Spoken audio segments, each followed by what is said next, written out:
যেই দেশে আমার একটা প্লেয়ার নিরাপত্তা পায় নাই, যেই দেশে ভারতীয় ক্রিকেট বোর্ড সরকারের একটা এক্সটেন্ডেড পার্ট, তারাই আমার প্লেয়ারকে উগ্রবাদীদের চাপে নিরাপত্তা দিতে ব্যর্থ বা অনীহ হয়েছে।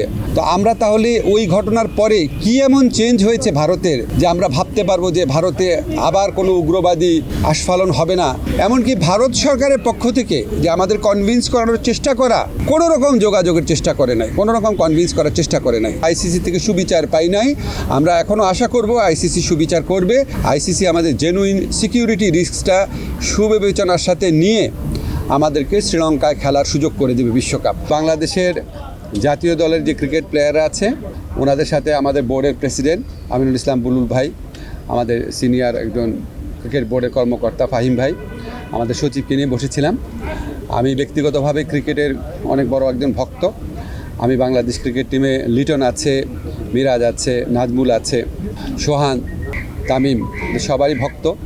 তো স্বভাবতই আমরা সবাই চেয়েছি আমরা যেন বিশ্বকাপ ক্রিকেট খেলতে পারি, আমরা যেন টি-20 বিশ্বকাপ খেলতে পারি, কারণ আমাদের ক্রিকেটাররা এটা কষ্ট করে অ্যাচিভ করেছে। কিন্তু আমাদের যে নিরাপত্তা ঝুঁকি ভারতে খেলার ক্ষেত্রে, সেই নিরাপত্তা ঝুঁকি পরিস্থিতির কোনো পরিবর্তন ঘটে নাই। আমাদের যে নিরাপত্তা ঝুঁকির যে আশঙ্কা তৈরি হয়েছে, এটা কোনো বায়বীয় বিশ্লেষণ বা ধারণা থেকে হয় নাই, এটা একটা সত্যিকারের ঘটনার থেকে হয়েছে, যেখানে আমাদের দেশের একজন সেরা প্লেয়ারকে উগ্রবাদীদের কাছে মাথা নত করে ভারতীয় ক্রিকেট বোর্ড তাকে ভারত থেকে বের করে দিচ্ছে, সোজা কথা বের করে দিতে বলেছে। তো এখন আইসিসি যে টুর্নামেন্টটা তো ভারতেই হবে।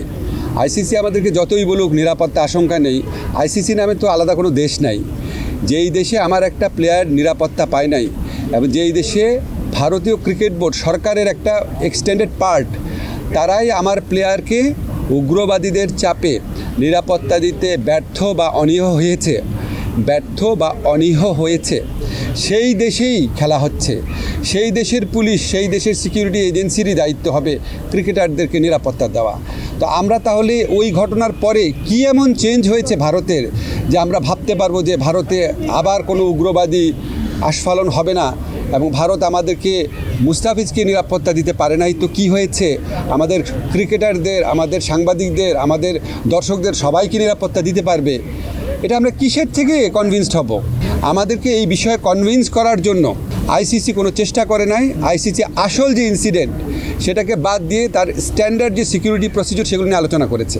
যেখান থেকে গ্রিভান্সটা, সেই ঘটনা নিয়ে আইসিসি কোনো স্ট্যান্ড নেয় নাই ঠিক মতো। এমনকি ভারত সরকারের পক্ষ থেকে যে আমাদের কনভিন্স করানোর চেষ্টা করা যে যেই ঘটনাটা ঘটেছে মুস্তাফিজের ক্ষেত্রে এটা একটা আইসোলেটেড ঘটনা, বা আমরা এটার জন্য সরি, আমরা এই ব্যবস্থা নিচ্ছি, তোমাদের দর্শক, তোমাদের সাংবাদিক, তোমাদের খেলোয়াড়দের জন্য কোনো রকম যোগাযোগের চেষ্টা করে নাই, কোনো রকম কনভিন্স করার চেষ্টা করে নাই। ফলে আমাদের ডিসিশন পরিবর্তন হওয়ার কোনো রকম স্কোপ নাই। আমরা এখনও আশা করব, আমরা মনে করি আমরা আইসিসি থেকে সুবিচার পাই নাই, আমরা এখনও আশা করব আইসিসি সুবিচার করবে। আমাদের যে বিশ্বকাপ খেলার যে অধিকার, যেটা শ্রীলঙ্কাতে আমাদের খেলার সুযোগ রয়েছে, এরকম বহু নজির পৃথিবীতে আছে যে অন্য একটা ভেন্যুতে সিকিউরিটি রিস্কের কারণে খেলা হচ্ছে। আমাদের এখানে জেনুইন সিকিউরিটি রিস্ক আছে। আমরা এখনও আশা ছাড়ি নাই।